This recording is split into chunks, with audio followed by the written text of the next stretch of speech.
welcome to Table Talk. We're super excited today because I have a, get this, special guest, Sabrina. Hi. Yay! Hello, everyone. Sabrina. So Sabrina, just share a little bit.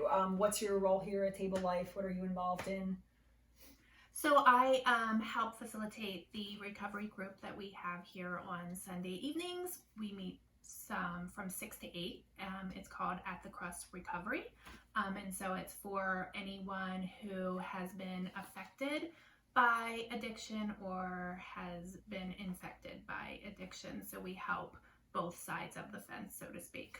Awesome. Yeah, we're so grateful to have you. And you're also a table group, one of our table group leaders. I am, too, yes. For this series. Mm-hmm. And is that going okay? It's going very well. Cool. Very well, yes. Great conversation. Yeah, I've heard lots of great things. And Mike Border was on our Table Talk last week, and they're one of the hosts. And yeah, they were, some of their like meal ideas I think have been catching on to some of the other groups. And there's been this not friendly competition of like baked potato bars and tacos. Right. And I don't know what we all do. Yeah. So, yeah. We tend to stick with Taco Thursday.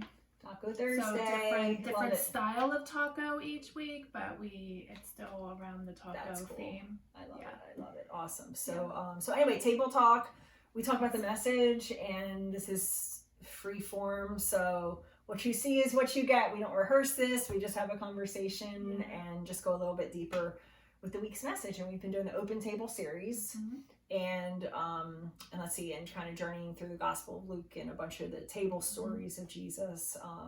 And this week is one of my favorites, Mary and Martha, which I think, I don't know. I was telling people this week about that was the scripture, and everybody's like, oh, I'm Martha. Like everybody immediately was like, I'm Martha. Absolutely. Yeah. So go ahead. What's on your mind? Yeah. So I'm right there with everyone else on the Martha front. It was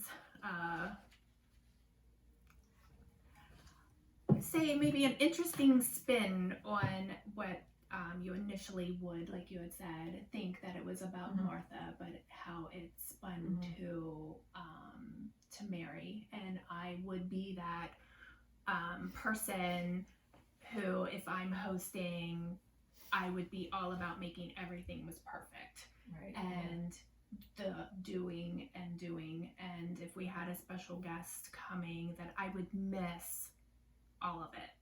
I would miss it because I was always just too busy doing. So it's really you'd even like miss like interacting with the special guests themselves. Absolutely. And that struck me too. That's kind of it's kind of crazy when you think about it. Like you know, here's like the reputed Jesus who has been doing these miracles and everything, and like she would have missed the entire thing, like just everything over her own house. And then beating, like I'm going to guess, maybe beating herself up a little bit afterwards, thinking, man, I missed such great conversation and teachings and whatever else might have been going on in the maybe fun. I'm thinking Jesus was a funny guy. Yeah, like you hear stories of Jesus laying around and joking. Like I picture all of that and the laughing, and you know, I'm too busy in the kitchen cooking or making sure everything's perfect. So it got me thinking about the next time I host, how can I do that without missing out? You know, still welcoming everybody and making everything, you know, not losing that part of me, but at the same time, how can I make it that I don't miss out on the importance of my guests being there and making them feel welcome, and you know, they're coming to my home. That's a really good point, because and I have to say this, like when I go over someone's house, I actually appreciate going into like a messy house, because doesn't it, like, for something about that, you know, and I'm not saying like, okay, there's like trash on the floor and we're you know, but like a house that's like lived in. And like it puts me at ease as the guest too, to know that, okay, someone's like, first off, like allowing me into like their home and their living space, but like, okay, they don't have it all together either. you know, like, yeah, their bathroom is not completely spotless. Right. Like there's kids' toys over on the floor or a pet toy and things, bowls out. And, you know, and that just makes me just like at ease more so than like everything's spotless and like you just don't even want to like move or touch. And I don't know, it just the environment, it communicates something and just creates that ease too. Yeah. It's more welcoming and you feel at home a little bit. Yeah, and just more like I feel like I open up more. Oh yeah.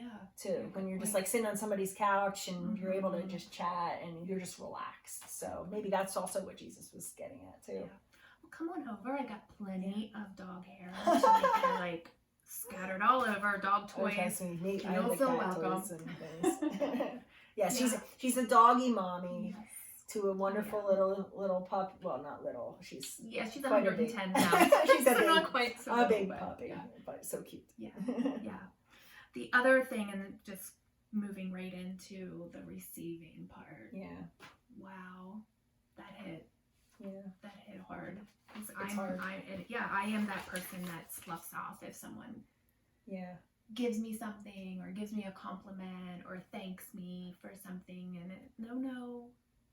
You know, it was it's okay. Yeah, and I'm trying and I'm learning to understand that to say thank you, because it might be to that person, it might have been a big deal. You know, it might have been something that they have needed for so long and you've come and helped them, and if you just slough it off,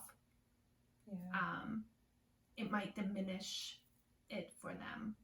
Yeah. That's something that my brain went where my brain went. Yeah. When you were talking about that. No, that's a really good piece. It's also, it's just receiving from somebody else instead of trying to like soften it or defend it or even we don't even realize, just like push it away. Right. You know, last week in our staff meeting, Pastor Becky brought up a great point. We were talking about reconciliation, and that was like our conversation, and part of that is forgiveness. And Pastor Becky brought up a good point about how when someone says I'm sorry or I apologize, I was wrong or whatever, like our first inclination is to say, oh no, it wasn't such a big deal, don't worry about it, don't whatever, when we should be saying thank you. Yeah. Because that lets them know that we've received. But it's so hard. For some reason, it's so hard to do that. It's just like, no, you want to say, oh no, that's okay. Don't worry. It wasn't a big deal. It's you're good. We're fine. We don't want to say, just receive it and say thank you. Yeah. Wow. Yeah. And that's, I don't know, that just shows like that's a spiritual thing too, is recognizing how hard it is to receive, but we need to do it for one another. We do. Because that's something that I might be working on in my life. Yeah. And if I don't accept your, like, you know, and even just receiving, period, whether it's receiving a compliment or just receiving, the grace from God. Like, that's really hard. We talked about that a little bit in Sunday school this morning, about how we're not deserving, but yet he loves us enough and he's always there. Right. And it's hard to receive that sometimes, you know? Right. And especially when everybody else is sharing like, oh, well, you need to earn your way, you need to do these things, and then if you mess up, like then you get knocked down off the totem pole, or it's just like everything else in life, like it's this constant striving, earning, it's exhausting. And that's where I think that's the power of God's grace, is to know that I am accepted, I am loved, I am forgiven, and it's not because of what I've done, but because of what he's done. And I think that's often when people are like trying to come to terms about Jesus and about Christianity, that I have to say is often the hardest thing for them to comprehend. And maybe one of you guys that's watching, like, you just can't wrap your brain around this idea of grace, that it should be, you know, the good people get to go to heaven, the good people should be blessed by God, the bad people should be cursed and get what's coming to them and everything. And when like with God, it's all grace, you know, because none of us are deserving.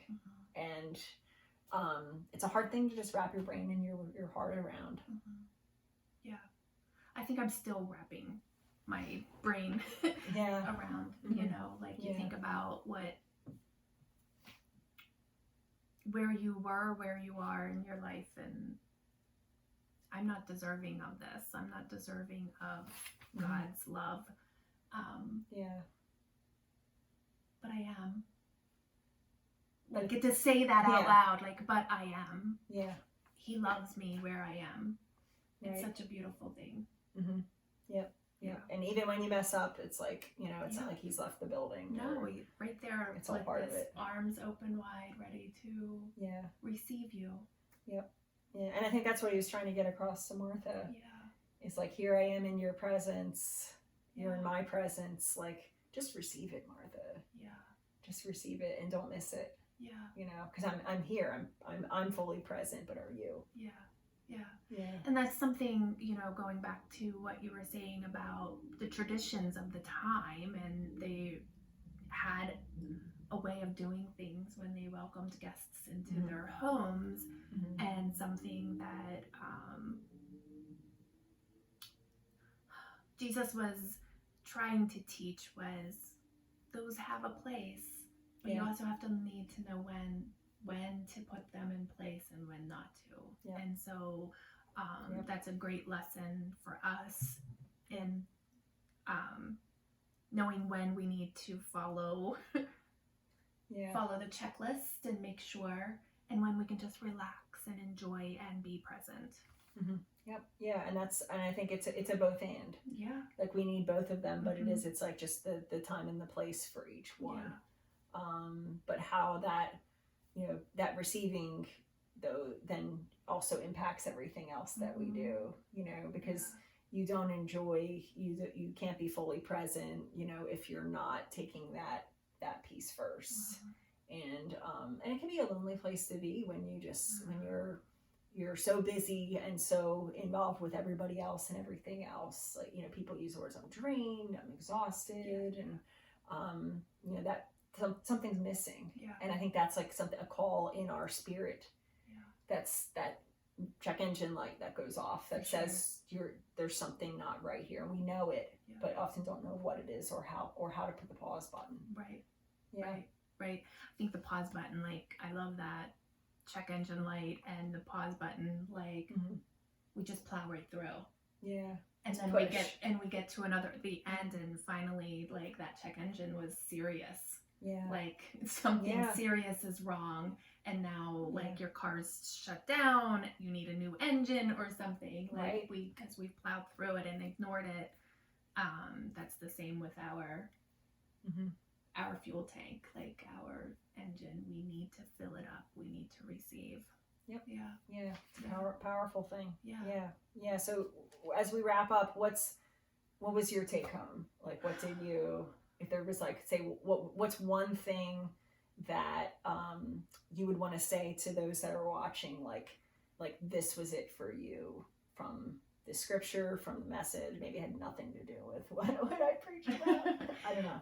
No, I think my biggest thing, what I want to implement or figure out how I need to implement is being present and receiving the goodness of whatever it is that I'm in. That everything doesn't need to be perfect. Everything doesn't need to be the way that I think it needs to be, because no one's gonna know. And so just to make sure that when I show up, that I actually show up and I'm present. Good. And that's sometimes hard. Right. Yep. And it's a process. It's a process, and just being intentional about it too. So, no, I love it.